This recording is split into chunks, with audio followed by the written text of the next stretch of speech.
आप में से काफी सारे लोगों से हमें प्रश्न प्राप्त हुए कि 2022 में कौन सा अच्छा म्यूचुअल फंड रहेगा निवेश करने के लिए। तो इसीलिए हमने सोचा कि आज इस पे वीडियो बना ही देते हैं। और अब तक आपको ये बात तो समझ आ ही चुकी होगी कि हम सामान्य चीजों के बारे में बात नहीं करते, हम बात करते हैं पर्दे के पीछे की, और खासकर उन चीजों के बारे में जो कि फाइनेंस इंडस्ट्री आपको नहीं जानने देना चाहती। और वैसे देखा जाए तो आजकल बहुत सारे शॉर्टकट आ चुके हैं एक अच्छा म्यूचुअल फंड ढूंढने के लिए। कई सारे आपको ऐसे प्लेटफॉर्म्स भी मिल जाएंगे जहां पर रेटिंग और रैंकिंग देख के आप एक खुद से अच्छा म्यूचुअल फंड ढूंढ सकते हो। तो आप सोच रहे होंगे कि इन सब के बीच में इस वीडियो की क्या जरूरत है। क्या होगा अगर मैं आपको बताऊं कि उन सारे प्लेटफॉर्म्स की रिकमेंडेशन में एक खामी है। तो ये सारे प्लेटफॉर्म्स आपको पिछले 3, 5 या 10 सालों के रिटर्न्स तो बता देंगे, लेकिन असली में उन 3, 5 या 10 सालों में क्या हुआ ये नहीं बताएंगे। चलिए इसको मैं आपको विस्तार से बताता हूँ। तो अगर आप मुझसे पूछोगे कि कौन सा अच्छा म्यूचुअल फंड है, तो मेरा कहना यही रहेगा कि जब भी स्टॉक मार्केट ऊपर जा रहा हो तो मेरा फंड मुझे मार्केट से थोड़ा सा ज्यादा रिटर्न दे दे चलेगा, लेकिन जब भी मार्केट क्रैश कर रहा हो या फिर नीचे जा रहा हो तो मेरा फंड उतना क्रैश ना हो। अब आप बताओ कि कौन सा प्लेटफॉर्म आपको ये जानकारी आसानी से दे रहा है, और क्या आप नहीं चाहोगे कि इतनी महत्वपूर्ण जानकारी को जानने के लिए और ऐसी कई सारी चीजें इनकी सिफारिश में लापता होती है, जैसे कि स्टैंडर्ड डिविएशन, कैप्चर रेशियो या फिर रोलिंग रिटर्न एनालिसिस। लेकिन आप सब टेंशन मत लो, ये सारी चीजें हमने आपके लिए कर दी है। और ये सब करने के बाद 2022 और 23 में लार्ज कैप की श्रेणी में हमारी टॉप पिक कौन सी है देखते हैं। और आज हम लोग 6 सबसे बेस्ट फंड्स की तुलना करेंगे और उसी के बाद अपनी लार्ज कैप की रिकमेंडेशन भी आपको देंगे।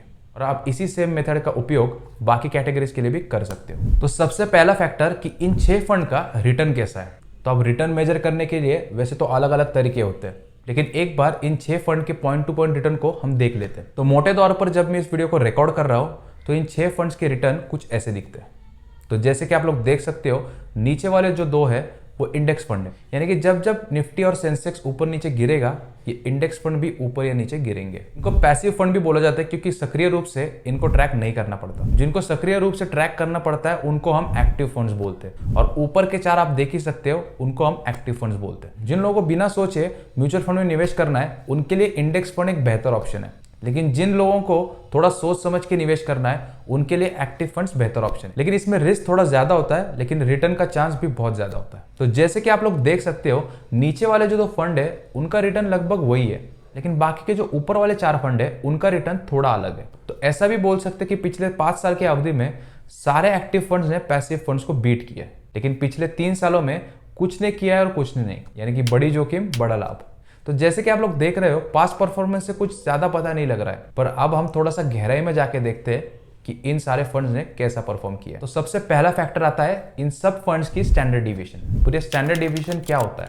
तो इसका मतलब होता है कि उस फंड की जो कीमत है उसमें कितना उतार चढ़ाव हो रहा है। तो इसको कुछ ऐसे समझो कि 2 फंड्स है और उनकी मूवमेंट कुछ इस प्रकार दिखाई देती है। तो जैसे कि आप लोग देख सकते हो, फंड ए के अंदर मूवमेंट कुछ ज्यादा नहीं हो रही है, इसका उतार चढ़ाव 20 और 24 के बीच में ही चल रहा है, यानी कि ये काफी स्थिर है। लेकिन फंड भी हमें काफी अस्थिर दिखाई दे रहा है क्योंकि इसके अंदर मूवमेंट काफी ज्यादा हो रही है। तो हम में से काफी सारे लोग फंड ए में निवेश करना पसंद करेंगे जिसके मूवमेंट का अंदाजा लगाया जा सकता है। तो इस केस में फंड बी का जो स्टैंडर्ड डिविएशन है वो काफी ज्यादा है और फंड ए का काफी कम। तो अगर मोटे तौर पर बात करें तो स्टैंडर्ड डिविएशन उस फंड में कितनी जोखिम है इसका सुझाव करता है, यानी कि जितना ज्यादा स्टैंडर्ड डिविएशन रहेगा उतनी ही ज्यादा जोखिम उस फंड में रहेगी। तो इन 6 लार्ज कैप फंड्स का स्टैंडर्ड डिविएशन का डेटा कुछ इस प्रकार दिखाई देता है। तो जैसे कि आप लोग देख सकते हो, एक्सिस और कैनर रोबेको की पिछले 5 साल की परफॉर्मेंस बहुत अच्छी है और उनका स्टैंडर्ड डिविएशन भी बहुत कम है, जो कि एक अच्छी बात है हमारे लिए। लेकिन पिक्चर अभी बाकी है क्योंकि इन 6 फंड्स के शार्प रेशियो को भी कंपेयर करते हैं। लेकिन अभी आप लोग बोलोगे कि ये शार्प रेशियो क्या है। अब समझने में आपको थोड़ा सा कठिन लग सकता है, लेकिन शार्प रेशियो ये बताता है कि उस फंड ने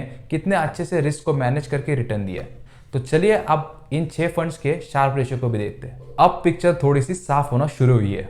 एक्सिस जो सारे पैरामीटर्स में धूम मचा रहा था, यहाँ पे आके थोड़ा कमजोर पड़ गया है। और जैसे कि आप लोग देख रहे हो, कैनरा रोबेको ब्लू चिप अभी भी काफी अच्छा परफॉर्म कर रहा है, पर क्या ये हमारे लास्ट के 2 पैरामीटर्स में टिक पाएगा? तो अब बात करते हैं इन फंड्स के अल्फा और बीटा एनालिसिस की।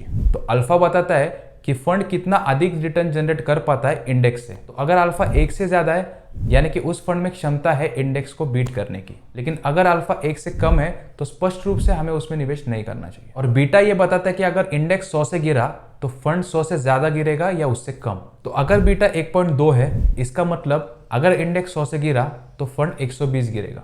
तो बीटा जितना भी कम होगा उतना अच्छा है। तो अब एकदम सब कुछ साफ हो चुका है और Canara Robeco blue chip last के 2 पैरामीटर्स में भी सबको अच्छे से पछाड़ रहा है। और वास्तव में इसका अल्फा अभी भी बाकी सारी फंड्स की तुलना में काफी ज्यादा अच्छा है। तो हम बहुत ही निर्णायक रूप से ये साबित कर सकते हैं कि वर्ष 2022 में लार्ज कैप की श्रेणी में सबसे अच्छा फंड है Canara Robeco blue chip equity fund. इस फंड का पास्ट परफॉर्मेंस और एक्सपेंस रेशियो भी काफी एक्सेप्टेबल कैटेगरी में आता है। तो हमारा सुझाव लार्ज कैप में 2022 के लिए Canara Robeco blue chip equity fund ही रहेगा। मजे की बात तो यह है कि यही सेम एनालिसिस हमने 2021 में भी किया था हमारे मेन चैनल के ऊपर, और तब भी यही फंड बेस्ट निकल के आया था। तो अगर आप किसी और कैटेगरी में फंड्स की तुलना करना चाहते हो तो हमें कमेंट्स में जरूर बताइए, हमें आपके लिए वो करने में बहुत खुशी होगी।